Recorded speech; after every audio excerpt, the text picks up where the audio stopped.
Bago tayo magsimula sa kwentong ito, huwag kalimutang mag-subscribe sa Kuya Ken Takutan at i-click ang bell icon para lagi kang updated sa mga bagong kwentong nakakakilabot na i-upload namin.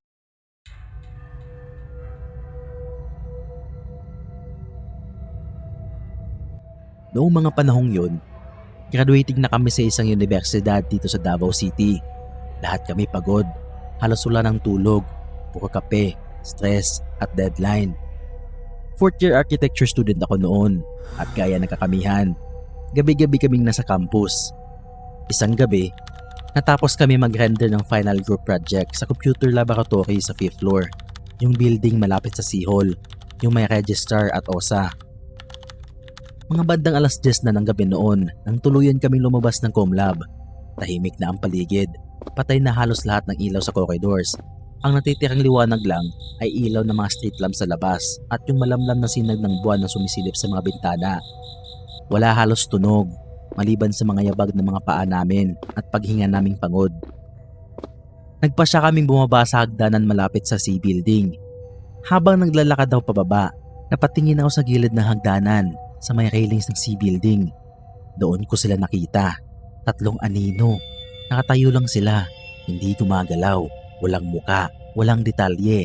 Parang itim na hugis ng tao, nakasandal sa railings at nakatingin sa amin. Noong una, inisip ko lang na baka gwardiya lang sila. Pero may mali. Bakit sila nandoon sa dilim? At sa ganoong oras, dapat nasa lobby sila o sa guard post. Tinuro ko sila at tinanong, "Bakit andito pa kayo?" Walang sumagot. Hindi sila gumagalaw, walang kahit anong reaksyon. Tumingin ulit ako, pero bago pa ako makapagsalita ulit, hinila ako ng isa naming kagrupo. "Taka na! Bilisan mo!" bulong niya. Nanginginig ang boses. Nagulat ako pero sumunod ako. Habang bumababa kami na hagdan, bigla akong may naramdaman. Parang may sumusunod. Isang mabigat na presensya sa likod namin. Malamig at parang may humihinga sa batok ko. Hindi na ako lumingon. Pagdating namin sa 2nd floor, biglang bumukas ang mga ilaw at doon ko nakita ang 2 gwardya. "Sir, bakit andito pa kayo?" tanong ng isa. "Sarado na tong building." Halos mapahinga kami sa ginhawa. Inihatid nila kami palabas ng building. Hindi ko na rin binanggit sa kanila ang tungkol sa mga anino. Pero bago kami tuluyang lumabas ng gate, napatingin ako pataas. Sa 5th floor, sa bintana, may isang babae, mahaba ang buhok, nakadungaw, hindi gumagalaw, nakatingin lang sa amin. Lumipas ang ilang linggo, halos nakalimutan ko na ang lahat. Abala na ulit sa defense at submissions. Hanggang sa isang gabi, may lumapit sa akin, isang nursing student, 1 year lower sa amin. Maputla siya, parang ilang gabing wala ng tulog. "Kuya," sabi niya, "totoo ba yung kwento tungkol sa CR sa 5th floor ng Di Rosario building?" Napakunot ako. "Anong kwento?" tanong ko. "Yung may umiiyak daw sa cubicle at minsan may nawawala," sabi niya. Nanlamig ang buong katawan ko at doon na siya nagsimulang magkwento. May anatomy lab daw sila noon, bandang alas 6 ng gabi. Nasa 5th floor sila, halos wala ng ibang tao bukod sa klase nila at instructor. Nagpaalam siya mag-CR saglit. Habang nasa loob siya ng cubicle, may narinig siyang pag-iyak, mahina pero malalim, hindi normal, hindi iyak ng sakit, hindi rin iyak ng lungkot. Parang paghihikbi ng galing sa ilalim ng lupa, mabagal, garalgal, parang pinipigil. Kinalabutan siya pero nagtanong pa rin siya, "Ate, okay ka lang po ba? Huwag ka sa sahig, madumi po ang CR." Walang sumagot pero hindi tumigil ang pag-iyak. May maliit na siwang sa ilalim ng cubicle, sa ilalim ng ilaw ng fluorescent lamp. May nakita siyang buhok, mahaba, itim, basa, nakakalat sa sahig, umaabot hanggang sa pagitan ng mga paa niya. Napaatras siya. "Ate," tawag niya ulit. Wala pa ring sagot. Dahan-dahan niyang binuksan ang pinto sa kabilang cubicle. Pero walang tao, walang buhok, walang bakas na may lumabas. Tahimik pero mabigat ang hangin. May amoy ng dugo at lumang tubig. Tumakbo siya pabalik sa classroom. Pero pagdating niya roon, wala na ang mga kaklase niya. Patay na ang ilaw, nakalak ang pinto. Napaluhod siya sa hallway, umiiyak. hanggang may dumating na janitor. "Anong ginagawa mo rito?" tanong nito. "Sarado na tong floor na to." Pagtingin niya sa relo, maghahating gabi na. Mahigit 4 na oras siyang nawala. Akala ko isolated lang ang kwento, pero may isang engineering student na nagkwento rin sa akin. Halos pareho. Nag-CR din daw siya sa 5th floor. Paglabas niya ng cubicle, iba na ang hallway. Mas mahaba, mas madilim, walang tao. Sa dulo may ilaw na kumikislap at may babaeng nakatayo, nakatalikod, basang-basa ang buhok at kahit tuyo ang sahig, rinig daw niya ang paglagaslas ng tubig. Nang lingunin siya ng babae, puti ang mata nito, walang itim. Napatakbo siya at sa isang iglap, nasa labas na siya ng building. Ayon sa mga chismis, may portal daw talaga sa CR ng 5th floor ng Tia Rosario. May nawawala, may nakikita sa salamin, may naririnig na tumatawa at lahat na nakaranas. Hindi na raw pareho ang paglabas. May isang gwardiya raw noon na nagsabing tuwing alas 9 ng gabi, may babaeng nakatungo sa bintana ng CR. Akala niya estudyante. Sinigawan daw niya ito. Pero paglapit niya, biglang nawala. At pagtingin niya sa loob, basang-basa ang tiles kahit walang nakabukas na tubig. Simula nun ipinagbawal na mag-CR mag-isa tuwing gabi. Pero may matitigas ang ulo, gaya ni Neo. Isang gabi, mag-isa siyang bumalik sa C building para mag-print ng plate. Alas 9 na ng gabi, tahimik ang hallway.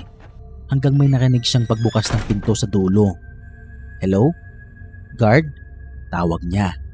Walang sagot, pero gumagalaw ang doorknob ng CR. Tapos may biglang sumilip, isang mata lang, maputi, walang itim. Tumakbo si Neo. Habang bumababa siya sa hagdan, nandun ulit ang 3 anino, parehong pareho. Pero ngayon, gumagalaw na sila, dahan-dahan, papunta sa kanya. Mula noon hindi na muling pumasok si Neo sa campus na mag-isa. Hanggang ngayon, may mga estudyanteng nakakarinig pa rin ng pag-iyak sa CR. May nakakakita pa rin ng babae sa bintana.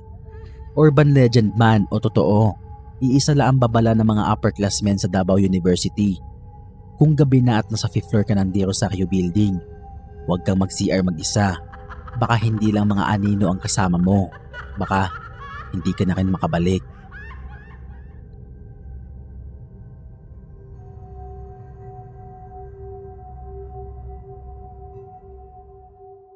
Tahimik na ang gabing iyon sa isang kilalang universidad sa Bangkirohan, Davao City.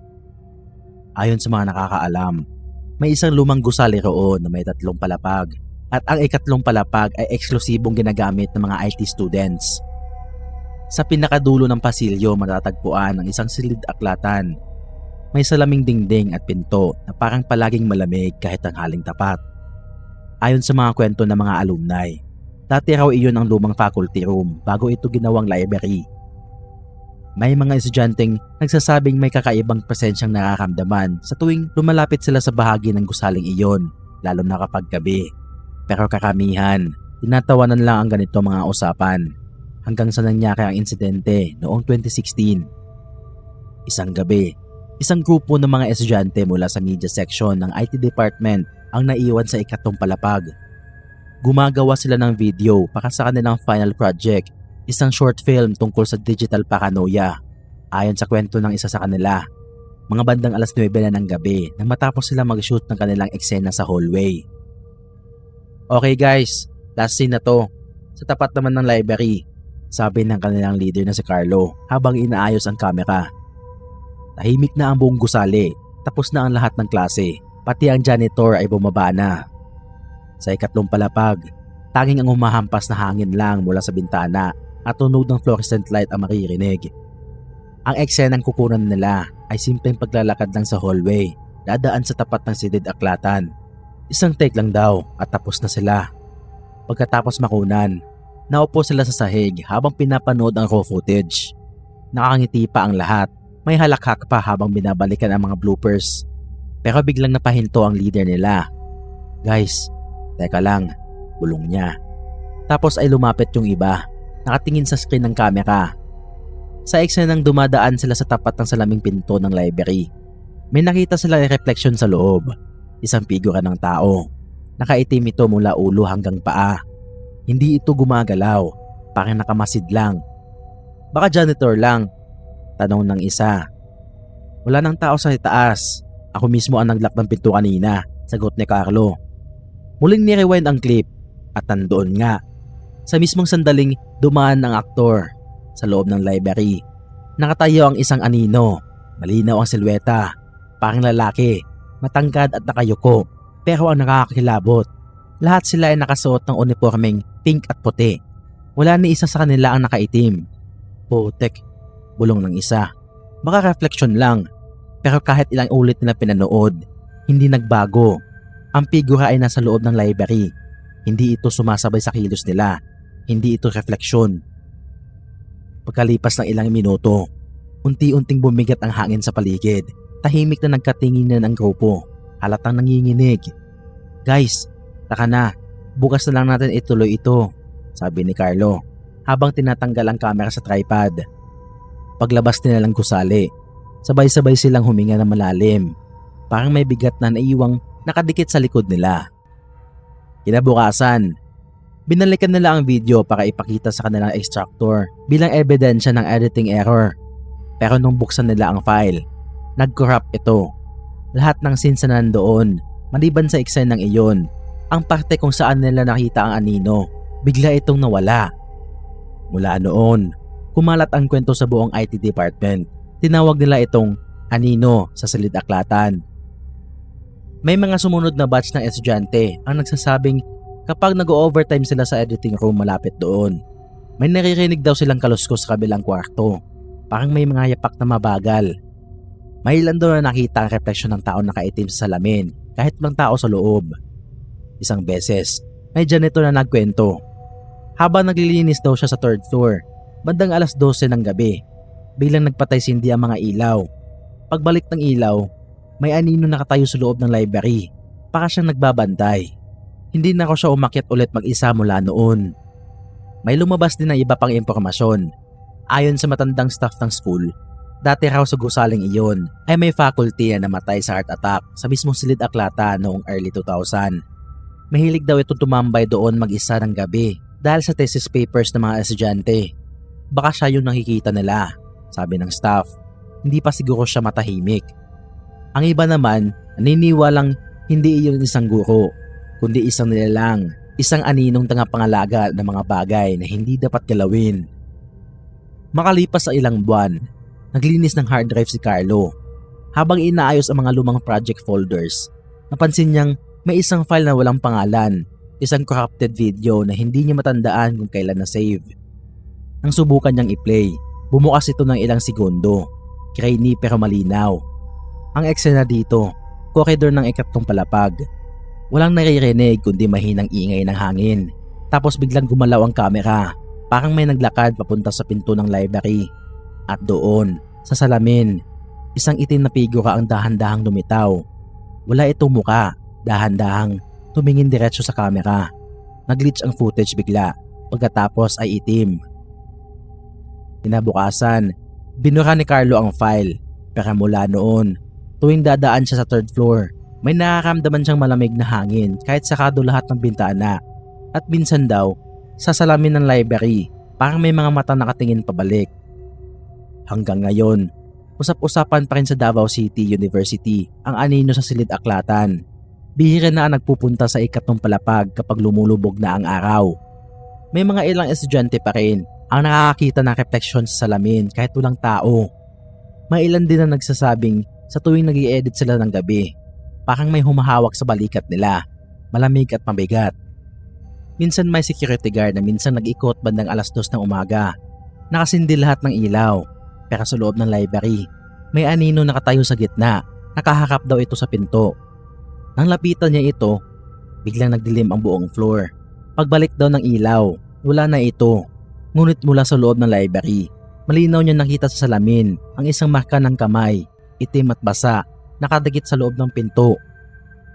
Simula noon, ipinagbawal ng universidad ang overtime shoots sa ikatlong palapag. Pero kahit ilang taon na lumipas, sinasabi ng mga janitor at guard na may kung sino pa ring naroroon gabi-gabi, tahimik na nagmamasid mula sa likod ng salamin. At kapag dadaan ka roon ng mag-isa, subukan mong huwag tumingin sa salamin. Dahil minsan, baka hindi lang refleksyon mo ang bumati sa'yo. Maraming salamat sa pakikinig at laging tandaan, sa Kuya Ken Takutan, tunay na kwento, tunay na kilabot. Kung nagustuhan mo ang video na to, huwag kalimutan mag-subscribe sa aming channel at i-share sa iba ang kilabot na hatid na ating bawat kwento. Maaari din kayong magbahagi ng iyong kwentong takutan sa aming Facebook page na Kuya Ken Takutan. Hanggang sa muli.